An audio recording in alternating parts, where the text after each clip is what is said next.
저는 지금 동두천에 개업한 지 27년 됐고요. 성에 대해서 관심을 갖게 되면서 성 클리닉을 하게 되고, 그래서 여성이 태어나서 나이가 들 때까지 거의 모든 여성의 건강과 관심사를 제가 해결하고 있습니다. 우연히 성에 대한 강의를 듣고, 아, 이거 우리나라에는 아무도 이 성에 대해서 가르쳐 주는 사람이 없는데, 이런 생각을 들면서 내가 진료 현장에서 이 성에 대해서 어떻게 대비를 해서 사람들한테 영향을 미칠까를 이제 생각하면서 책을 읽기 시작했어요. 그래서 처음에는 카마수트라고 소녀경부터 읽기 시작하는데, 연관책 있잖아요. 보면 이것과 연관된 책, 이것을 읽은 사람이 많이 읽는 책, 이런 걸 보다 보니까 섹스라고 하는 행위, 그다음에 남녀의 뇌, 남녀의 호르몬, 남녀의 생리, 남녀의 해부, 남녀의 대화, 그리고 뭐 진화생물학, 인문학, 철학 다 들어가 있더라고요. 그러니까 성에 대해서 알려고 하면 정말로 인간의 모든 부분을 다 알아야지 남과 여를 이해할 수 있고, 그걸 이해해야지, 그러니까 섹스라고 하는 행위 하나가 이루어지기 위해서 그 전 단계, 그러니까 다 알아야지 명기도 되고 명도도 되고, 그리고 이게 오래 유지가 되고 또 그것으로 해서 행복해질 수가 있는데, 이 중에서 어떤 부분이 빠지면 안 행복해지더라고요. 그래서 실은 공부하다 보니까 하여간 700~800권의 책을 읽고, 또 이제 그것 때문에 저한테 찾아오는 환자들의 이야기를 쓰다 보니까 또 책을 쓰게 되고, 그래서 여기까지 오게 됐습니다.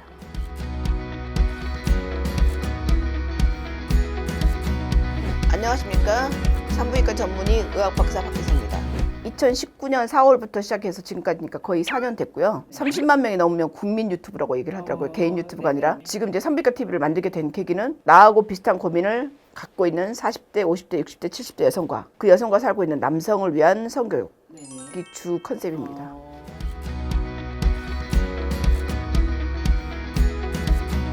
저는 이제 매일 하루에 70명에서 100명 정도의 환자를 매일 진료를 하는데, 그 중에서 한 10% 정도 여성이 성에 대한 얘기를 물어봐요. 그러면 그 여성이 물어보는 질문을 제가 진료를 하면서 다 얘기해 줄 수가 없고, 그리고 지금 제가 만든 그 컨텐츠가 한 800개가 넘거든요, 동영상이.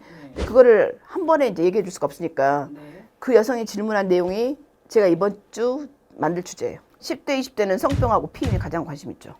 왜냐면 성을 즐기고 싶은데 성병이 안 걸리고 임신은 안 되면서 잘 즐기고 싶은데 거기에 대한 이제 고민들. 네이버에 보면 80~90%가 제가 언제 성관계를 했는데 임신이 했을까요, 안 했을까요?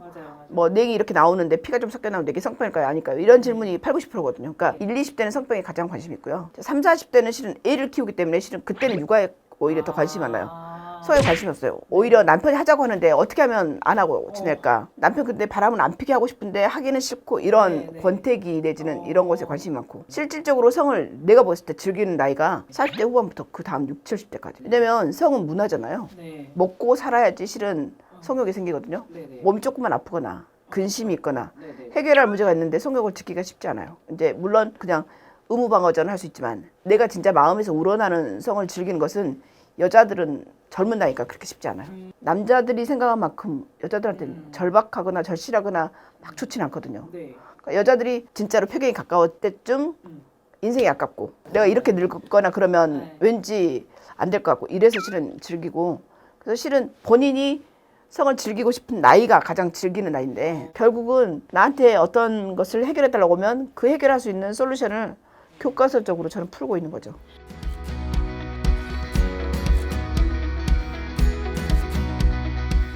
국가에서 무료 자궁경부암 검진을 해줘요.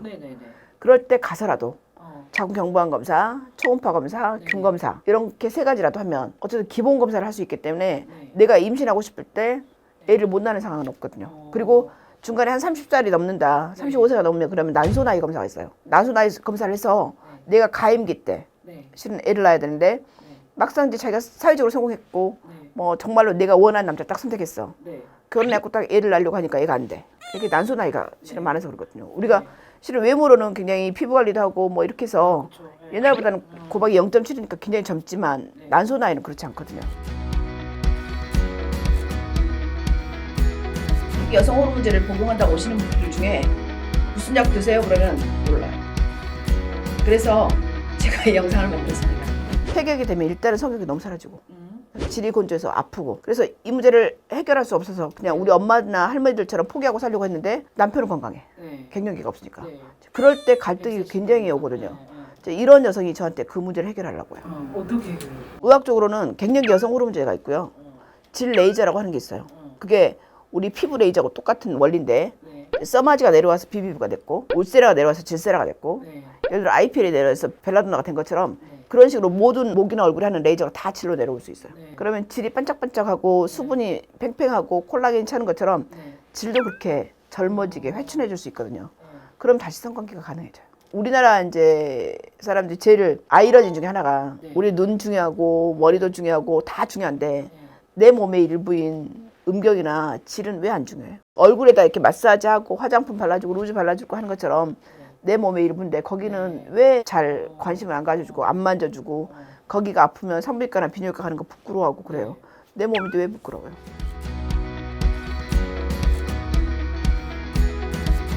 일년에 한 번 내 생일 때 나한테 주는 선물로 건강검진을 하면서 꼭 여성은 산부인과에 오고 남성은 비뇨기과 가는 것 강추입니다. 보통 싱글 여성들 와서 뭐부터 물어보는 거예요, 대략? 싱글 여성은 잘 물어보지도 않아요. 암 검사하러 왔어요. 그러면 초음파 보실래요? 그러면 안 봐요. 암 검사만 해주세요. 국가 검진만 해주세요. 이렇게 말을 하거든요. 근데 실은 이제 그렇게 딱 얘기를 하는데 내가 초음파를 보고 나면 사람들이 생각했을 때 장사하려고 생각한다고 하거든요. 근데 실은 산부인과 의사도 1년에 한 명 정도는 난소암 걸리는 여성 있고 난소암 말기에 돼도 발견이 잘 안 되거든요. 그러니까 증상이 없어요. 그래서 근종이나 특히 자궁내막증은 불임의 원인이 되거든요. 그다음에 이제 질염이 골반염으로 갈 수도 있고 그렇기 때문에 반드시 산부인과 가서 본인의 뭐가 불편한지 말해서 할 수 있는 검사를 산부인과 전문의하고 상의하고 하는 게 좋죠.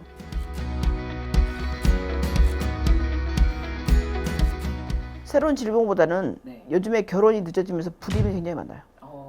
그래서 내가 진짜 결혼을 늦게 하고 싶으면 냉동 난자라도 하든가. 그리고 우리가 폐경이 50살이 되면 50살 전까지 아니면 늦게까지 애를 낳을 수 있을 것 같잖아요. 그렇지 않아요. 35세가 넘으면 노천이라고 하고 40세가 넘으면 가임기가 확 떨어지고 44세가 넘으면 거의 임신이 불가능하거든요. 그러니까 35세쯤 됐다. 35세가 넘었다. 근데 44세는 이미 넘어버렸으면 이제 임신하고는 실은 관계없는 거지만 그 나이 때 내가 정말로 나는 꼭 결혼 않고 애 안 하겠다고 하지 않는다고 하면 애를 낳을 때는 시기가 정해져 있어요.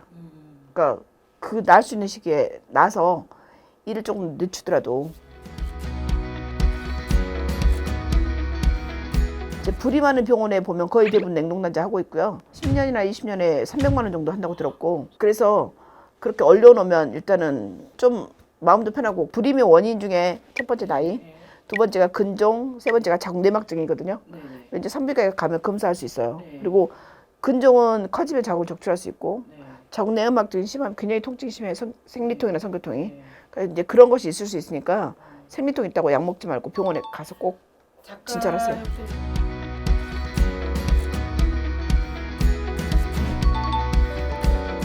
자궁 성근증은 자궁이 전반적으로 커지는 질환입니다. 우리가 먹는 인스턴트 음식, 예를 들어 대충 먹는 음식이나 인스턴트 음식이나 이런 데가 환경 물질이 많아요. 그래서 실은 인스턴트 음식을 좀 덜 먹고 그다음에 작가 특성이 낮과 밤이 바뀌잖아요. 그러니까 생활 리듬이 바뀌는 거. 다낭성 난소증후군도 꽤 많은 질환인데 그것도 다이어날 리듬이 바뀌니까 해가 원래는 우리 원시 시대는 해가 뜨면 일어나서 해가 지면 자게 돼 있잖아요. 우리가 지금 반대로 생활하잖아요. 이제 그런 생활 리듬의 바뀜, 그다음에 패스트푸드, 쉽게 먹는 음식들, 시켜 먹는 음식들이 다 제노일수록이 많죠. 그러니까 이런 혹들이 많을 수밖에 없어요. 저는 대한민국에서 산부인과 여자 의사로서 살면서 제가 할 수 있는 것 중에 뭐가 가능할지 계속 질문하거든요. 그리고 제가 할 수 있는 한 저도 도움이 되고 저한테 오시는 분들도 도움이 되고 우리나라 성문화든 여러 가지 문화에도 도움이 되는 것들을 계속 열심히 노력하고 그다음에 도와줄 거 있으면 도와주고 이제 대한민국의 성문화가 좀 더 발전하고 업그레이드되고 그리고 모든 여성과 남성이 좀 행복해지고 이런 문화를 서로 만들어 갔으면 좋겠습니다.